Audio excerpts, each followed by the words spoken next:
Apa yang perlu ditanyakan? Sejak kapan Bapak sehat? Baru 2 hari.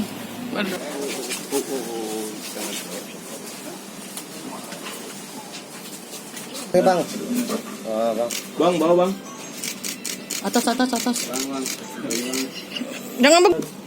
Hari ini Polrestabes Palembang melakukan penindakan terhadap pelaku kejahatan curas. Yang bersangkutan ini tergolong cukup sadis dalam melakukan tindak pidananya, dan juga dia ini adalah residivis atau pelaku yang sudah berulang kali. Terpaksa pelaku kami lumpuhkan dan meninggal dunia, dilakukan penembakan oleh petugas. Karena yang bersangkutan melawan dan petugas kami juga yang bersangkutan membalas menembak, dan terbukti dengan body vest yang digunakan oleh petugas terkena. Oleh karenanya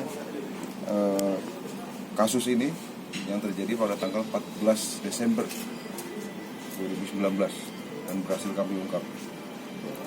Korban pernah dilukai oleh tersangka? Ya, korban luka di tempat pada saat itu, dia pelaku tunggal.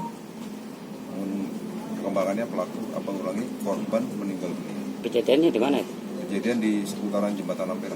Bang, menggunakan apa tersangka kalau setiap kali beraksi, Bang? Hasil dari penyelidikan di lapangan bahwa pelaku memang membawa senjata diri dengan senjata tajam dan juga senjata api rakitan. Jadi terakhir nodok ini dia. Ya, terakhir ini Pak, ini ada berapa laporan polisi, Pak? sementara yang kami kumpulir baru 2 dan akan terus berkembang. Termasuk barangkali kemungkinan dia bermain dengan rekannya. Pelaku ini menggunakan anti peluru juga, Pak? Tidak. Tidak ya? Bisa diangkat body pass anggota kita yang terkena. Sempat saling tembak ya, Bang? Oke. Wah, mantap ya. Tunjuk Pak. Tunggu Pak, belum Pak.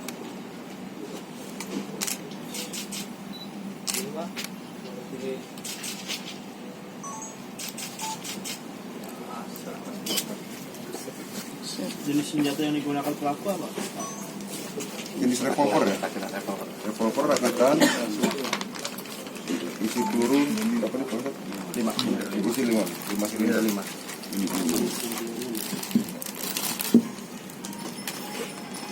Ini digunakan oleh pelaku. Tunggu Pak, belum Pak. Sebelumnya kena hukuman apa, Pak? Pelaku ini, Pak?